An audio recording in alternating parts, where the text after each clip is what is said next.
It all started as a routine sweep of the night sky, just another scan by the Atlas telescope, combing the vastness for new objects. Nothing unusual, nothing urgent. And yet on July 1st, 2025, something appeared, something that shouldn't have. At first, it looked like a comet, a bright icy dot tearing through the black. But it was moving too fast. Much too fast. It was on a hyperbolic trajectory, meaning it wasn't just looping through our solar system. It was passing through, coming from the far reaches of interstellar space, never to return. That alone should have made it the headline of every news outlet on Earth. But it didn't, because something else happened. Something we weren't prepared for. As James Webb turned its cold golden eyes toward the object, it didn't just capture images or reflectivity curves. It heard something.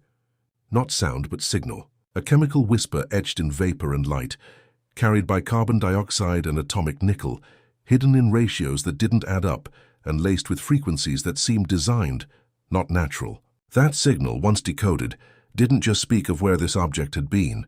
It hinted at why it was here. And worse, it may have been expecting us. When 3 Atlas first appeared on the telescopes, astronomers around the globe immediately recognized they were witnessing something unprecedented. At over 137,000 mph, it wasn't just fast. It was unbound.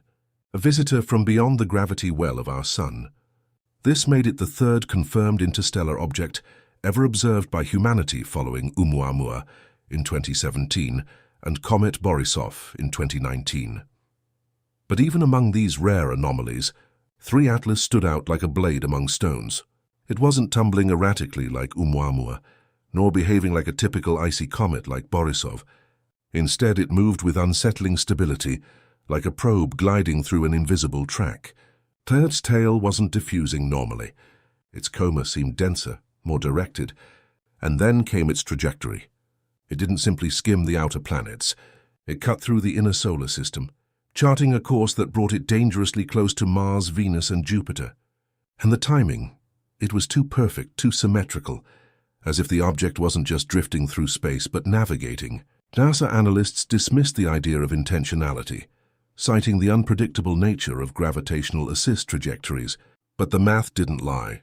For an object to pass near all 3 major planets with such precision by chance, the probability was calculated at 0.05%. That's less than 1 in 20,000. And yet here it was, threading the gravitational needle with the poise of a spacecraft. Whatever it wasn't behaving like a rock. The James Webb Space Telescope, orbiting 1,000,000 miles from Earth at the second Lagrange point, is humanity's most sensitive eye into the deep cosmos. Designed to peer into the earliest moments after the Big Bang, it's not typically focused on near-Earth comets. But 3 Atlas demanded attention. As Webb aligned its instruments toward the object, what it found sent shockwaves through the astronomical community. The comet was venting gases, yes, but not in the proportions anyone expected. Typically, a comet would release mostly water vapor, with smaller amounts of carbon dioxide and trace volatiles. But 3 Atlas defied this pattern entirely. It was releasing 8 times more carbon dioxide than water. That would be strange even in the outer Kuiper belt. But this was a comet from outside our solar system. Where did it form? What kind of stellar nursery could create such an imbalance? The levels of carbon dioxide pouring off its surface, 129 kiloglases, suggested an environment not just different from ours, but incomparable. And while the water production was a mere 16 kiloglases, it was the nature of that water, its isotopic signature, that raised further questions. It didn't match the Earth, it didn't match the Moon. It didn't even match the reservoirs of water trapped in the icy moons of Jupiter and Saturn. It was foreign, ancient, as if it came from a molecular cloud untouched by the processes that shaped our solar system. And then there was the silence. Webb's detectors registered patterns in the infrared emissions, modulations that looked less like natural variation and more like structured encoding embedded not in radio waves, but in heat. As if the object was using light as language, the world wasn't ready for that hypothesis. But the data refused to be ignored. As astronomers around the globe struggled to interpret the Webb findings, the Very Large Telescope in Chile began capturing its own high-resolution spectra of the object. The analysis revealed something deeply disturbing. As 3 Atlas neared the Sun and began to heat, its surface started releasing atomic nickel, a rare but not unheard of element in comets. What was unheard of, however, was the complete absence of iron. In every known comet, nickel and iron exist in tandem. Forged together in the death throes of supernovae, they are twin relics of stellar alchemy. When heated, they vaporize together, creating spectral lines that always appear as a pair. But not this time. 3 Atlas was emitting pure nickel and no iron. The implications were staggering. Had the iron been somehow stripped away over billions of years of travel through interstellar space? Had it never been present to begin with, or was it bound inside some exotic molecular structure, impervious to sublimation? Even more puzzling was the sequence of the emissions. Nickel appeared before cyanide, another first. Traditionally, cyanide outgasses earlier in the heating process, but 3 Atlas reversed the timeline as if its structure followed a different thermal logic, one not governed by known physics. Suddenly, some astronomers began whispering about non-natural materials, metallic alloys, engineered lattices, even shielding. Were we looking at a comet, or at the burned-out shell of something else? Then came the moment that turned speculation into panic. Using data from both Webb and Earth-based instruments, a group of theoretical astrophysicists reconstructed the full spectral output of 3 Atlas during its perihelion, the closest point of its trajectory to the Sun. When they grafted the emission curves over time, they discovered something no one expected: harmonic intervals. The data wasn't random.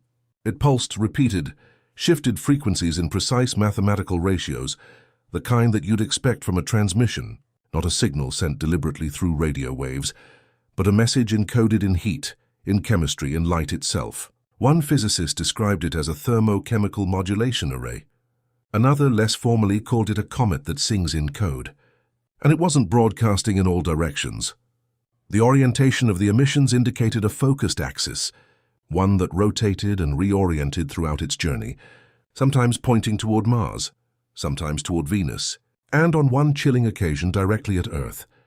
The pulses matched no known cosmic source, no pulsar rhythm, no radioactive decay curve. They seemed to follow algorithms almost like encryption keys being handed off. When AI models were trained on the signal, they didn't classify it as noise. They classified it as language, but one not designed for us, not for biology. The modulation frequencies aligned more closely with quantum interference patterns than anything human brains could pass. As if the message was meant for machines, as if 3 Atlas hadn't just come to be seen. It had come to speak, but not to us. While physicists and astronomers struggled to decode the modulation embedded in the emissions of 3 Atlas, a completely unexpected anomaly began to surface. One that had nothing to do with telescopes or spectral analysis. Hospitals in several regions, including parts of Norway, Chile, and Australia, began reporting a sudden surge in neurological symptoms among patients with heightened electromagnetic sensitivity. These weren't mass psychogenic events.